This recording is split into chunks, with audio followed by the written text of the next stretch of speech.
इधर पानी से ना मरेंगे।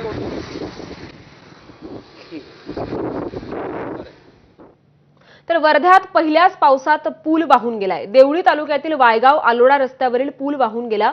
5 वर्षात 5 वेळा पूल वाहून गेलाय। शेतकऱ्यांच्या अशा तक्रारी देखील आलेल्या आहेत। निवेदनाकडे प्रशासनाचं मात्र दुर्लक्ष होत असल्याचा आरोप शेतकऱ्यांनी केलाय। याचा आढावा घेतलाय आमच्या प्रतिनिधींनी, आपण पाहूया।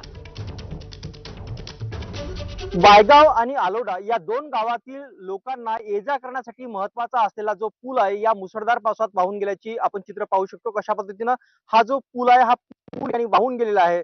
गेल्या 5 ते 6 वर्षापासून दरवर्षी पुरामध्ये हा पूल जो आहे हा पूल वाहून जातो आणि तीच अवस्था याही वर्षी झाली। गेल्या 5-6 वर्षात या जिल्हा प्रशासनाचं या पुलाकडे लक्ष गेलं नाही का असा प्रश्न आता लोकांना पडायला लागलेला आहे। मुख्यतः विद्यार्थी तसेच शेतकरी यांच्यासाठी हा महत्त्वाचा पूल समजला जातो। वायगावला असलेल्या शाळेत जाण्यासाठी विद्यार्थी याच रस्त्याने ये-जा करतात। आजूबाजूच्या शेतामध्ये शेतकरी सुद्धा याच मार्गाने पोहोचतात।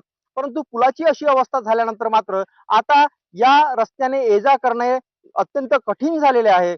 याशिवाय इथला जो परिसर आहे या परिसरामधले जे नागरिक आहेत हे नागरिक सुद्धा याच रस्त्याने ये-जा करतात। पण आता पुढे काय असाच प्रश्न नागरिकांना पडलाय। नेमकं या पुलाकडे प्रशासन कधी लक्ष देतो आणि या संपूर्ण पुलाची डागडुजी किंवा एकूणच चांगल्या क्वालिटीचा पूल कसा बांधतं तेच पाहणं महत्त्वाचं आहे। एकनाथ चौधरी, एबीपी माझा, वर्धा। पुढची बातमी बघूयात। हिंदी सक्तीचा